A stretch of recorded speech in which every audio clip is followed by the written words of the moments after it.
Few players are as recognizable and famous as Ruchi is in OS, which may seem strange to someone unfamiliar with his legacy. Just looking at his profile out of context shows someone who's nearing a 4-digit rank and whose plays barely reach the amount of PP we regularly see from such. So just what earns him the admiration of so many people?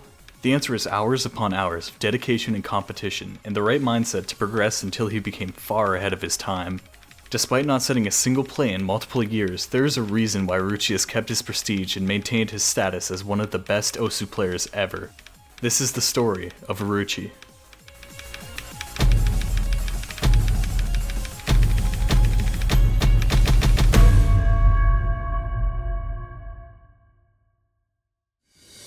Not much is known about the early years of Japanese player Ruchi. All we know is that he registered his OS account on May 16, 2010, when he was only 12 years old. During that time, he'd be a normal player just like any other, playing as many maps as possible with different mod combinations to explore what the game had to offer, without really pushing himself or setting any particularly impressive scores for the first 2 years of his OS career.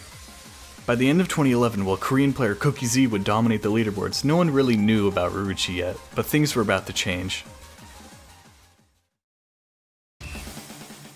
As 2012 approached, Ruchi would start pushing his limits, playing what were considered at the time the hardest maps in the entire game.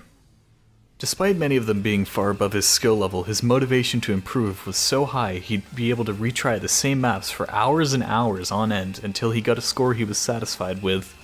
He gained attention from the community after popping up in leaderboards of maps such as Can't Defeat Airman and The Big Black when only a few select players could do well on them.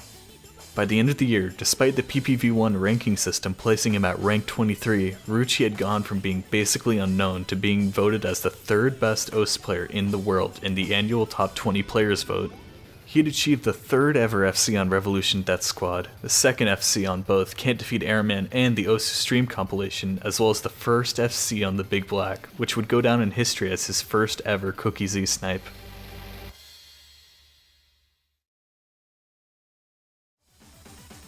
2013 was widely regarded as a golden age of OS at the time, and for good reason. After all, top players were competing like crazy to snipe each other's scores, and the competitive scene was always super exciting to watch. This is where Ruchi really started shining, chasing after Cookie Z's first places while also setting unique scores of his own, like his infamous run on Leaf I with Hard Rock, the first ever Hard Rock FC on Senketsu no Chikai, and his super contested first place on Banned Forever with Hidden Hard Rock, which would remain unbeaten for the next 5 years. What seemed to be the best year for OS competition yet would soon take a turn for the worse when a series of top players including Cookie Z, Hakuri Rimu, Shiziru, and Adam QS would all try quitting via ban near the end of the year.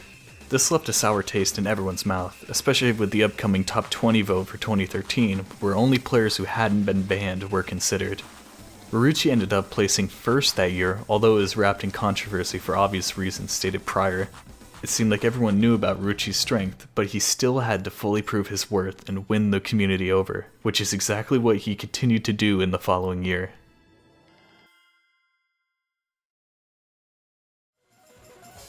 On January 27, 2014, the first version of PPV2 was rolled out, placing Ruchi at the number 1 spot. At the time, he was the only player with a 500 PP play, and was nearing a total of 8,000 PP, over 500 PP above that of number 2. What followed that year is almost impossible to describe. Ruchi would start pumping out score after score, and they were ridiculous. Other than achieving the 2nd full combo ever on Freedom Dive, he was able to replicate and beat many more of Cookie Z's most iconic scores. He wasn't a stranger to unconventional mapping either, with his FCs on Sentimental Skyscraper, Miss You, and a plethora of other strange, unranked maps. Around this time, Ruchi also pulled back the curtains a bit and became more active on social media, especially his Ask.fm, where many of his posts and answers would become memorable quotes in the OS community. He streamed his gameplay every now and then on a popular Japanese website called Nico Nico Duga. This led to May 17, 2014, a day that would forever be remembered by OS players.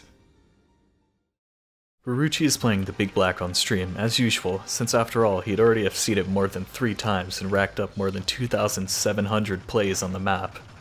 What seemed to be nothing out of the ordinary soon turned into the first 100% on the Big Black. Ruchi had SS'd the map before anyone else on the leaderboards had even FC'd it. Needless to say, this went down in history as one of the most iconic scores ever set, and a testament to Ruchi's motivation and willingness to never give up. Oh!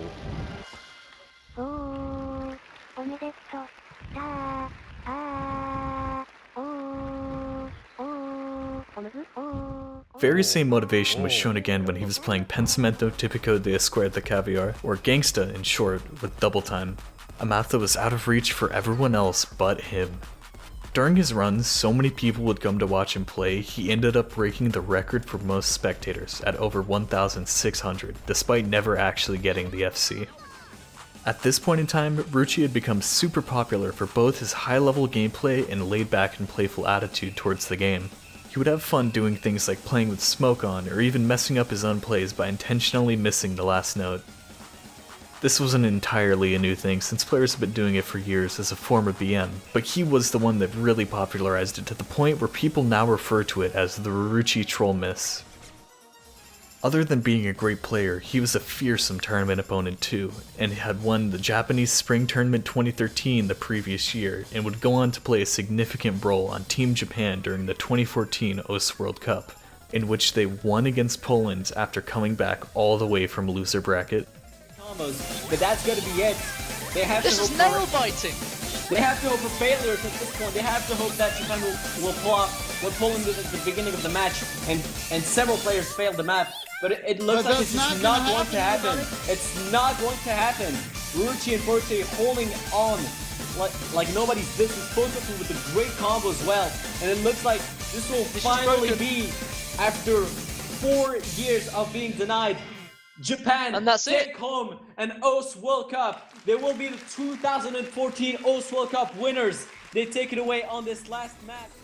By the end of the year, there was no doubt in anyone's mind. Ruchi was the best player overall. There were a couple of people like Sayonara Bai and HVIC225 who could outclass him on certain skills, most notably speed, but no one was as dominant as he was in all aspects of the game. He was able to set scores on all sorts of maps with almost any mod combination. Hidden, Hard Rock, Double Time, and even Flashlight, with his mind-boggling full combo on Neuronesia, set right as the year was about to end. Needless to say, he was unanimously voted as the #1 player again.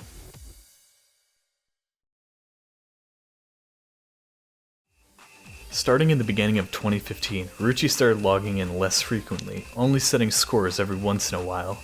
At the time, he was playing in the Anti-B tournament with many other top players, carrying his team to victory in the Grand Finals. When the match ended, they decided to play a show match on Image Material, one of the hardest and most iconic maps in the game to this day. It started out as something lighthearted and just for the fun of it, but soon enough Ruchi would build a massive combo. The show match suddenly had all eyes on Ruchi, once he passed the current #1 score on the map, and it was looking to be the first ever FC.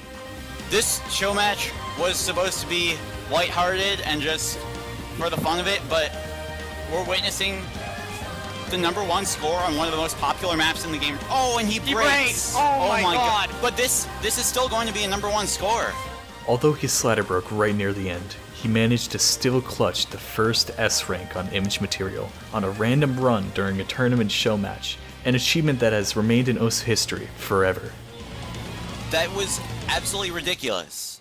A one miss play by Ruchi. One miss on Image Getting Material. Rank 1 in a show match. A random show match. One of the most popular maps in the game. An S. Yup, he slider broke. It's an S. Oh my god. Despite not being as active as before, Ruchi would keep setting notable scores whenever he logged in.